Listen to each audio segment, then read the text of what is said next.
Right, welcome back to episode 3. Now, I've been studying my video software so I can do stuff like this.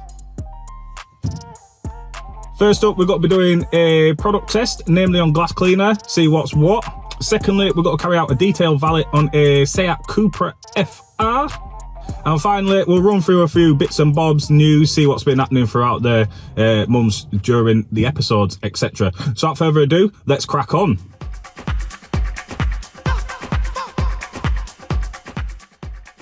So first up, we've got to start with the window lean glass wipes, which range from £1 to £1.50 and can be picked up from any pound shop within town centre. Next up, we've got to start with the No More Dirty Windows, again ranging from £1 to £1.50. An independent brand, namely Royal Flush Car Care, Queen's Vision, £9.95 per 500ml. And finally, Xion Q2M glass cleaner, coming in at £8 per 400ml.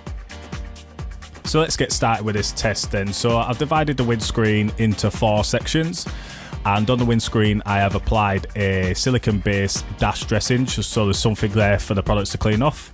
So we've got to start with the window lean wipes, and we've got to give it 4 passes with the cleaning product and then 4 passes with the buffing cloth. The aim of this test was to see if the cheaper products on the lower end of the scale could go up against the more expensive products which are sold and marketed as dedicated car cleaning products. So I've taken a range of the cheaper ones from your town centre, an independent brand, and one product from one of the big manufacturers. I ain't getting into the story of the independent brands, that's a different story for a different day. So first up, window lean. A miserable 3.5. These were alright, but they just didn't give that finish that you would have expected from a glass cleaning product. No More Dirty Windows, a terrible, terrible 3. This product left behind like a haze which impaired your vision. Thirdly, we've got Xion Q2 glass cleaner, 7.5, great product, but I felt like it just needed that bit more work just to get that finish. And finally, Royal Flush Car Care, Queen's Vision, a solid 8 there for Royal Flush. Great product, just knocked down slightly for the price. Another lonely night, aching for your kiss, tossing and turning, craving for your bliss, madly longing for you, madly longing for your touch. The sky's a mirror to our nakedness. Relax your body down, flesh to flesh, flesh to flesh. I'm so hooked on your loving, I can't resist. I'm so hooked on your loving, I can't resist. I'm so hooked on your loving, I can't resist. I'm so hooked on your loving. I'm so hooked on your loving, I can't resist. I'm so hooked on your loving. When hoovering your carpets, use a stiff brush to work the carpets and work up the debris out of the fibres.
washing your vehicle, wash top down, washing the back of the vehicle last.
Oh, she wants more money. So, we swapped out the lower control arms because the bushes were absolutely shagged. This allowed the wheels to vibrate and wobble, which burnt through 2 sets of brand new tyres. Damn, son. Anyway, we got that sorted and we changed a bearing on that side. When we was changing the bearing on that side, we found a pinched brake line. All I can think that I've done is I've gone over a particularly bad pothole and bottomed the van out countryside living. While I was under there, I decided to wax oil the van. For anyone that has got to wax oil the van, I would wear a full bodysuit because I literally had to get washed in glue and tar remover to get the shit off. And that's enough moaning about the van. Moving on, Waxstock 2021 has been cancelled. I did inquire back in June when Big Boris says we're allowed to go back out and do whatever we want, but unfortunately I don't think there was enough time for the guys over at Waxstock to get everything in place and get it sorted for this year, so unfortunately that has been cancelled. But on the plus side, Fitted in Manchester is still going ahead. I'm going to travel over there and have a look around and see what is going on.